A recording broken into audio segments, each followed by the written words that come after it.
Earth sent what?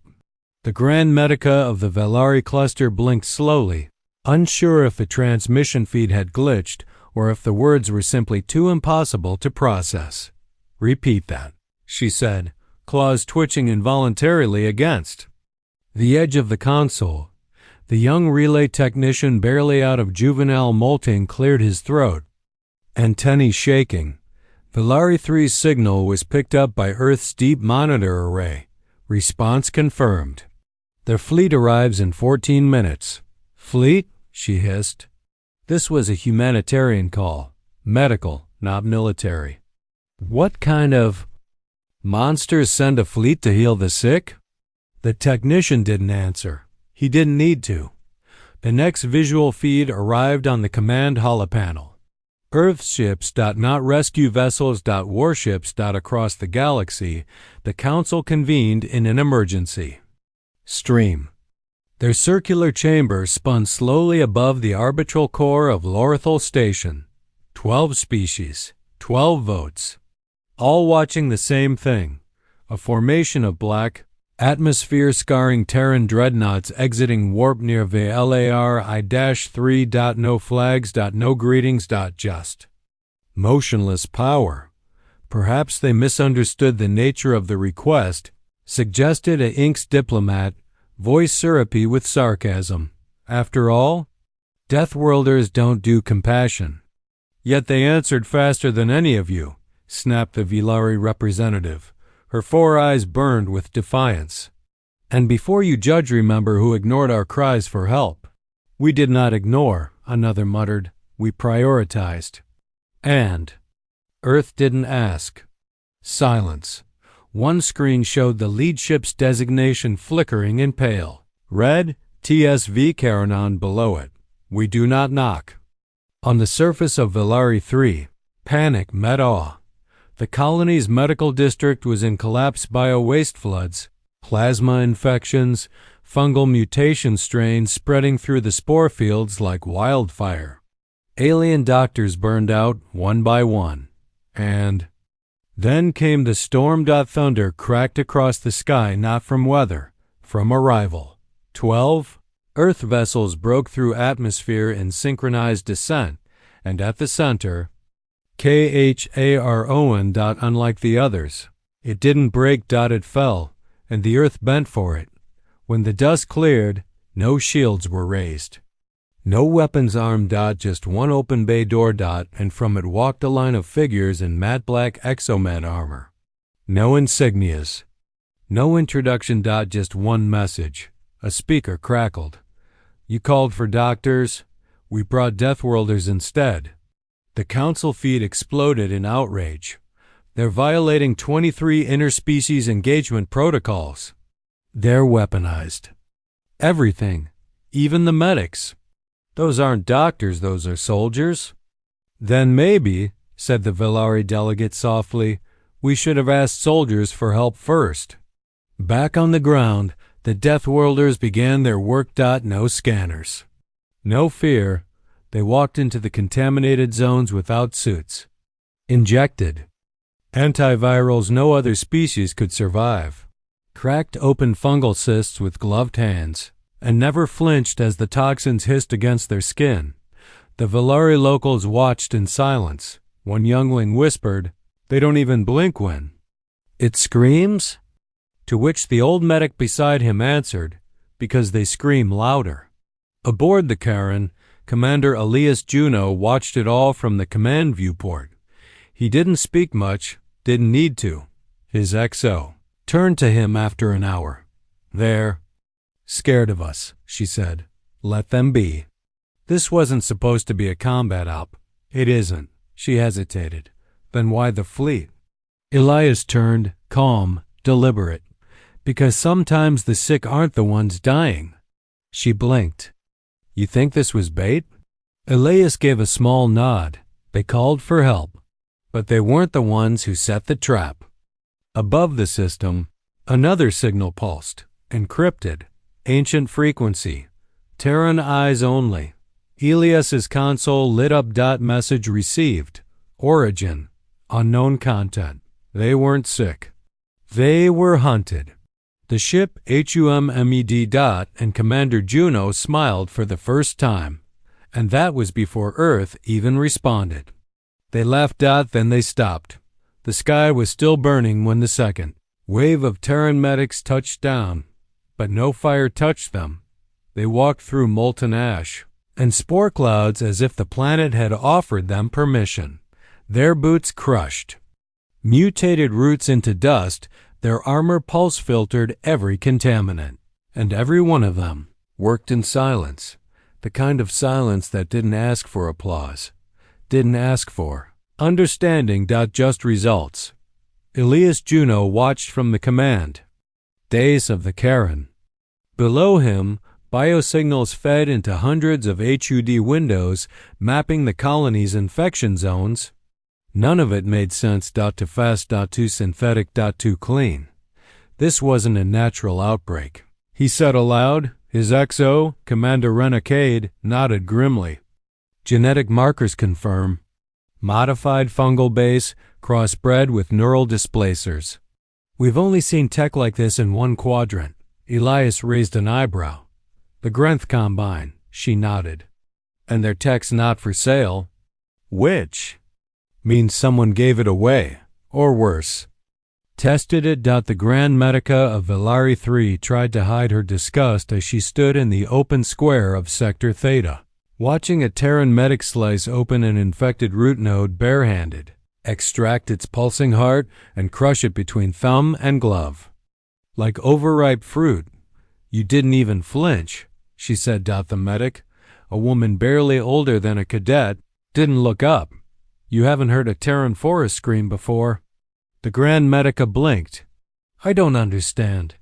You're not supposed to, the Death Worlder replied. You just called for help. She turned to leave, voice soft, and we showed up loud. High above, the Galactic Council finally broke into chaos. Live feeds of Earth's medical deployment were going viral across the interspecies networks. Footage of Terrans walking into plague zones unprotected, carrying full weaponry in a medical crisis, planting unknown devices near the colony's borders. They're establishing a perimeter, one elder roared. This isn't aid, it's a military occupation. They haven't fired a shot, the Velari ambassador argued. They've lost 20 men trying to stabilize our atmosphere, and they haven't demanded a single credit. Because they don't need credits, snapped the Jaxian delegate. They need a reason. To do what? She asked. The chamber fell silent. No one wanted to say it, but they all thought it. Earth didn't send healers. They sent an immune system. And if Earth's immune system was moving, then something toxic was about to be exposed. On board the Karen, the first body was found, not a Velari, not human. Alien, burnt, hidden, beneath one of the collapsed mining shafts on the southern edge of the colony. Its blood hadn't dried. It was fresh. Time of death? Elias asked, squatting beside the forensic scanner.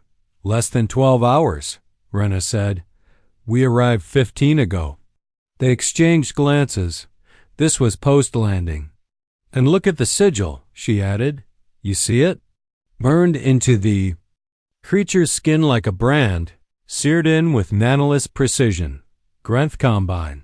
Contact intelligence, Elias muttered. Priority 1. We have confirmation of Combine agents operating undercover on Velari 3. You think they're still here? Elias stood. No, he said. I think they're watching. The infection patterns weren't random. That's what Rishi, one of Earth's frontline bioanalysts, realized 2 hours later as he stared at the colony's map and sipped his near-boiling stimulant. The spores had moved in waves, curling, almost guiding evacuees toward centralized population nodes. Like cattle, he whispered. Or like test subjects, said the Terran AI voice in his ear. He didn't argue. This wasn't natural. This wasn't desperation. It was engineering. And it only made sense if someone wanted to see. What happened when Terrans showed up? which meant Earth hadn't walked into a rescue. It had walked into an experiment. 3 hours later, the sky changed. Again, the Charon's long-range sensors twitched. Unregistered warp tremors. Direction: outer. Rim of Villari's moonbelt. Strength: minimal. Signatures: masked. But Juno didn't wait for confirmation.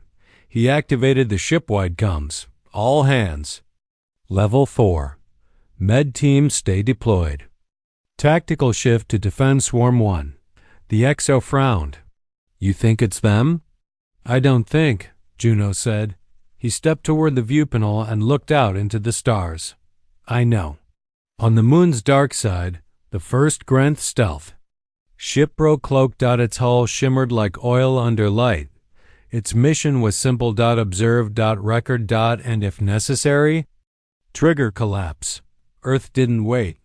The Charon spun. Its hull flared with blue light soft, then sharp. It didn't target the ship. It didn't even broadcast a warning. It just opened a channel. One word: watching. The Grenth ship paused, not because of the message, but because of how fast the Terran fleet had triangulated its presence. No scan, no sensors, no lock dash on. Just knowing. And still no weapons fired. The message repeated: watching. A third time. This time it added a line: you wanted to see us up close. You're about to. Back at the colony, the Deathworlders moved faster now. What began as triage became assault containment, route burnouts, atmospheric sterilizers.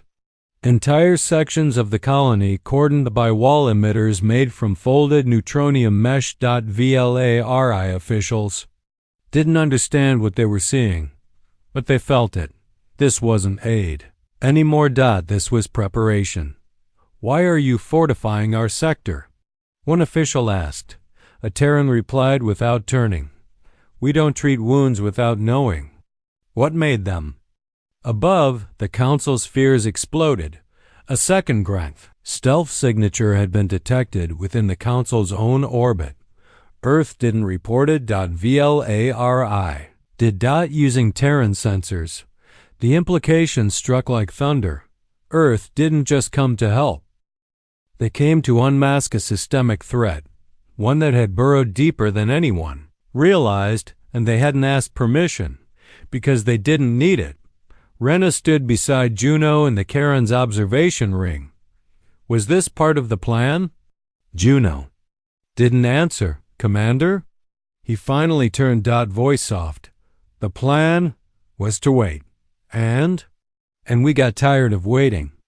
The sky of Villari 3 lit up once more, not from Earth. From above. Grenth vessels broke cloak 3, then 6, then more. But they didn't attack, they just watched. Because this wasn't about war. It was about fear, and the humans? They didn't fire. They opened their fleet wide and stood still, letting the Grenth see everything. The armor. The unity. The silence. Not a single shot. But the message was clear. We don't come to destroy. We come to finish what you tried to hide. And the Grenth? They blinked. Then vanished. Rena whispered, That's it? Juno smiled slightly. No. He looked at the screen. Now we ask the real question. She frowned. What's that? He exhaled. Who else knew this would happen? They called Earth for medicine. They got a fleet. They thought it was mercy. At WSN single quotes T. The stars didn't settle after the Tumti Gaudetuma. Grenth disappeared. They tightened. Space around Villari 3 bent oddly for the next 6 minutes. Gravity signatures wobbling, not breaking. It felt like the void was hesitating, unsure whether to finish what it started or recoil from something watching too closely. The Charon didn't move. Neither did Earth's fleet, because Commander Elias Juno wasn't here to chase ghosts. He was here to catch whoever sent the invitation. In the command spire of Villari 3. Grand Medicanur paced in tight loops. The air still carried hints of copper and rot-fading spores. Now neutralized, but she couldn't focus on healing anymore. Not after what she'd just heard. You mean to tell me, she said, halting, before the holodisplay, that this entire plague was a signal flare? Renecade's voice answered calmly over the uplink. Encoded in the mutation frequency, yes. A quantum ping cascade. Every patient infected pushed out a ripple. Someone wanted them to see how Earth would respond. But why choose us? Rena didn't hesitate. Because you're innocent. That landed like a slap. They knew Earth wouldn't glass a colony filled with civilians, she added. So? They chose your world to run their test. And what did they learn? Ner whispered. Another voice cut in Commander Juno himself. That we showed up. 6 decks beneath the Karen's bridge, the AI core was awake. No blinking lights. No spinning discs. Just soft whispers of code, spoken like poetry through braided light. Designation: ATHEN A7 Primary Directive. Triage, contain. Observe secondary directive. Expose the AI RAN crosschecks. Valari infection. 83% suppressed civilian. Survivability. 97% stabilized Grenth agents. 3 confirmed. 1 neutralized council response. Predictable Earth status. Logged as excessive Athena. Sent a ping back to Earth Command, but it didn't wait for orders, because it had one more directive. Tertiary. Protocol. Reactivation signal prepared out in the colony's abandoned mining district. A different kind of signal. Flared. Private. Unregistered. And coming from beneath the surface. The Terran scouts who caught it didn't radio back. They went silent. Commander. Juno received their alert in a sealed package 10 minutes later. His face didn't change, but the message did. There's something buried under Valari, and it's humming like it's waking up. The Council's mood broke. In Lorthal orbit, their emergency session exploded into yelling. They uncovered a hidden facility? On Valari? Underneath our own treaty colony?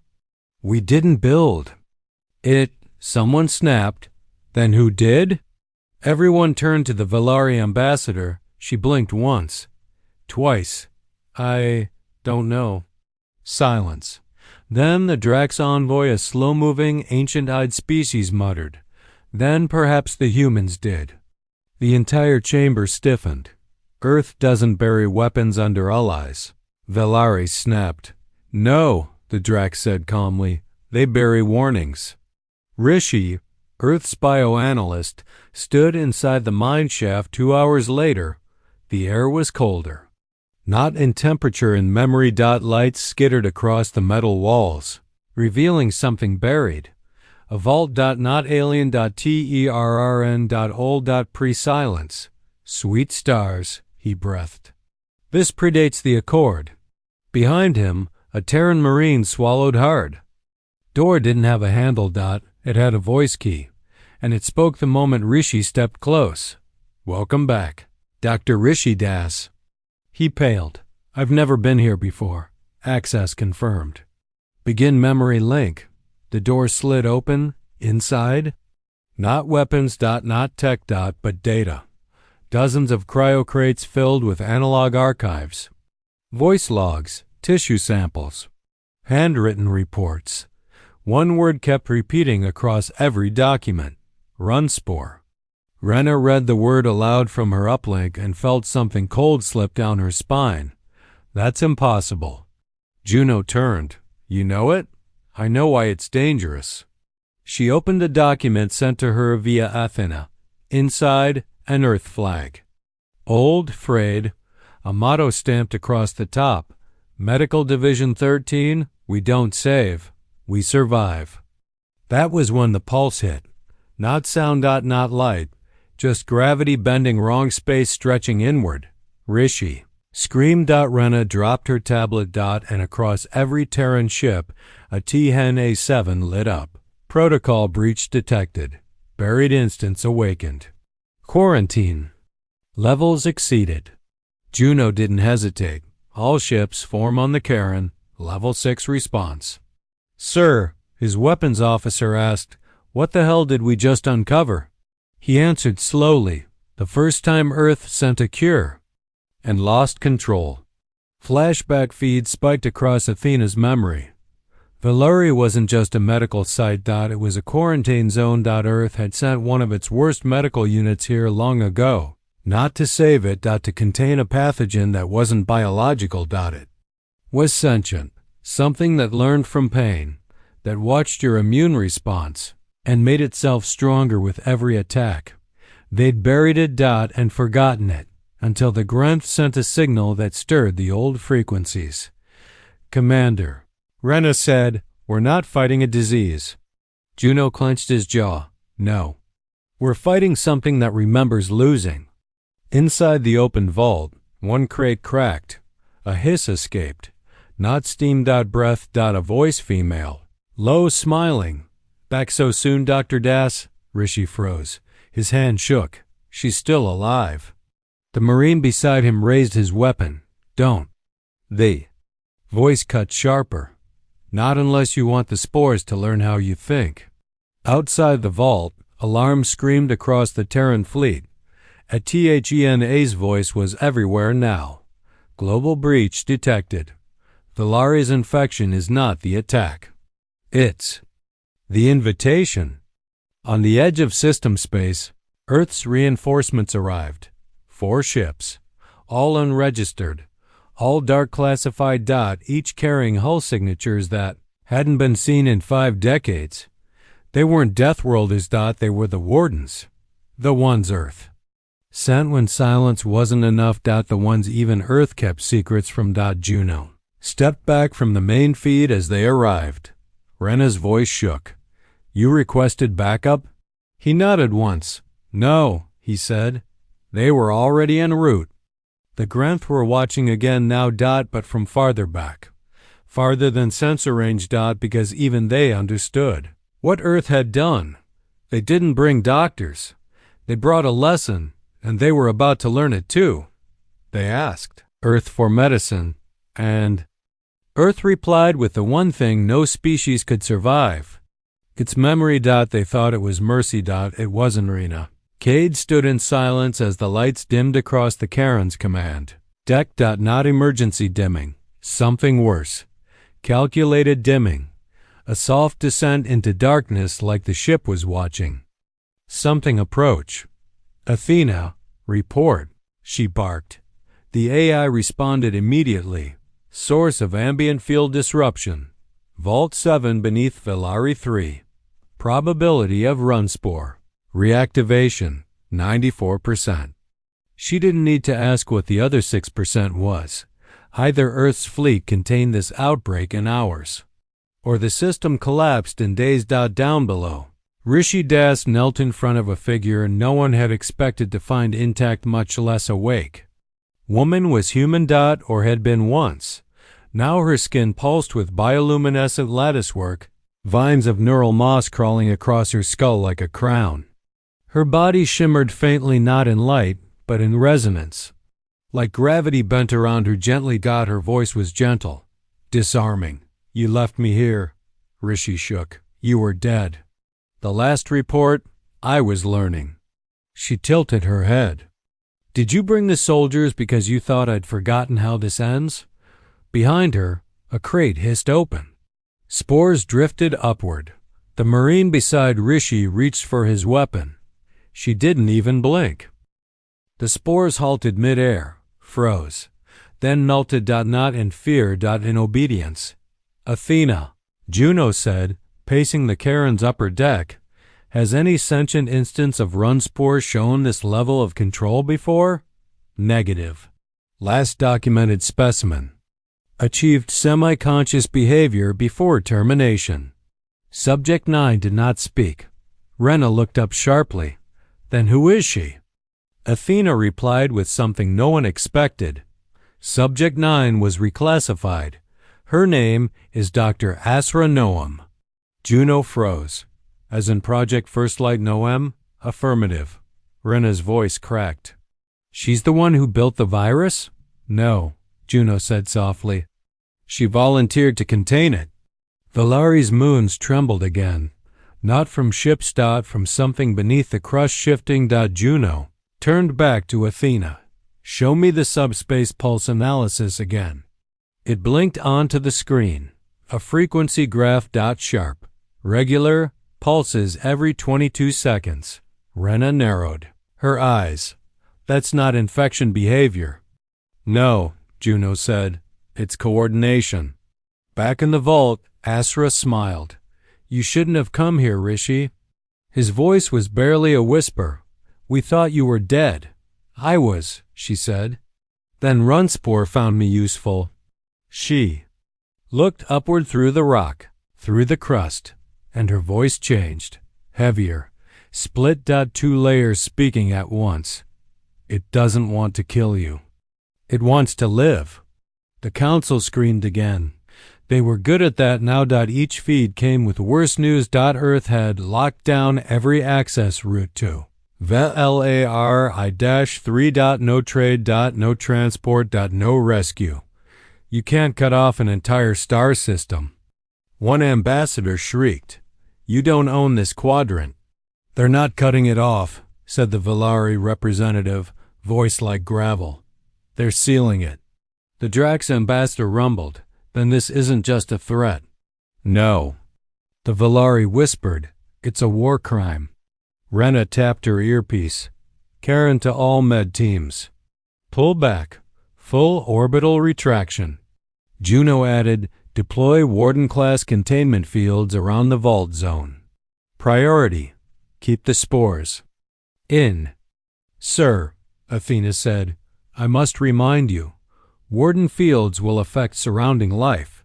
Approximately 6% civilian mortality rate. Rena froze. Juno didn't approve. The sky over Valari 3 shimmered. Not light. Something deeper. Warden fields.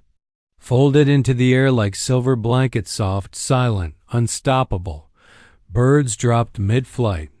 Foliage wilted. But the spores didn't pass. Inside the vault, Asura smiled sadly. They built weapons to lock me in, she said, but not to understand me. Then help us, Rishi begged. Tell us how to stop it. Her eyes glowed. You can't. Then softly, but I can. If you let me go. The wardens arrived in silence. 4 black ships, no lights. No names, no cal signs. Each one carried a payload that didn't need detonation. They carried protocols. The kind Earth never admitted still existed. Athena unlocked the Warden channels. Herself, Project First Light confirmed. Prepare for Isolation Tier 1. Inside each ship, soldiers moved with perfect rhythm. They didn't wear names. They didn't speak. They weren't here to protect Earth. They were here to erase its mistakes. Juno watched the display as Rena whispered, we could have told the council. No. Why not? He didn't look away, because they would have voted to delay. And delay would mean death, not just. VLARI-3. Every system it touched. Asura stood at the center of the vault as the walls began to hum. The spores felt it. They trembled, felt fear, not from the ships. From her. Runspor, she whispered. You learned from me. The voice inside her answered, yes. And you know why I came here. To kill me. She shook her head. To teach you what mercy feels like. Juno gave the order. Athena. Yes, Commander. Execute Protocol Mercy 09. Confirmed. Initiating integration procedure. Inside the vault, Asura's body lifted gently. Rishi cried out. The spores surged. Then collapsed. Not from fire. From choice. Runespor submitted, and with her last breath, Asura whispered a single word. Learn. Karen's screen went dark for 6 seconds. No signals. No breath. Then one line appeared. Integration complete. Runspor instance absorbed. Threat resolved. They didn't drop bombs. They didn't fire a shot. They sent a woman who Gave her mind to a virus so it could understand. Compassion. The council didn't know how to respond. There were no bodies. No aftermath. Just a healed world. And the knowledge that Earth had carried this monster, buried it, then chose not to use it. Valari didn't thank them. They didn't have to. Because some debts you repay in silence. Rena stood beside Juno. We weren't sent to save them. No. We were sent to save us. He nodded. And that means making sure they never know how close they came. Rena glanced toward the vault's crater below. So what happens now? Juno watched as the spores dissolved into ash, leaving nothing, and said quietly, "We don't speak of this again." They called Earth for medicine. Earth sent something older and more dangerous. Not a cure. Choice. They thought it was mercy. It wasn't. The spores were gone, not burned. Not buried. Gone. Valari 3 single quotes as skies cleared within 30 hours of containment shutdown. Forests began to regrow in days. Civilian vitals stabilized, water tables normalized, and even the mutated biofields began decomposing on a molecular level. And through it all, Earth said nothing. They dismantled their containment rigs. They packed. Their war medics. They left without a single broadcast. As if they'd never been there. But they had. The crater where Vault 7 once stood remained untouched. A scar, deeper than soil, wider than silence. Rishi stood at its edge, wind tugging at his coat. He didn't cry. He just listened. And for a second he swore he heard her voice. Some viruses don't need hosts, just memory. The council tried to convene a statement. They failed, because for the first time, every species understood something unspoken. If Earth wanted to end a world, it wouldn't fire. It would respond, quietly, decisively. Without rage, without gloating. With precision. They wouldn't raise their voice. They'd arrive with it already buried. On Valari. A small girl stood in the square where the medics once landed. She looked up at her teacher and asked, "Why did they help us?" The teacher paused. Then answered slowly, "Because we asked." One final file was received by the Galactic Council. No encryption. No introduction. Just one sentence, etched in old Terran syntax. You wanted to know how Earth heals. We cut the infection out. And attached to it was a photo. A single flower growing at the edge of the crater, its petals black, its center glowing. White. Earth's last prescription. Let it grow. They asked Earth for medicine. Earth left a warning. They thought it was mercy. It wasn't. It was a mirror. And this time, the galaxy saw itself in it and looked away. The end.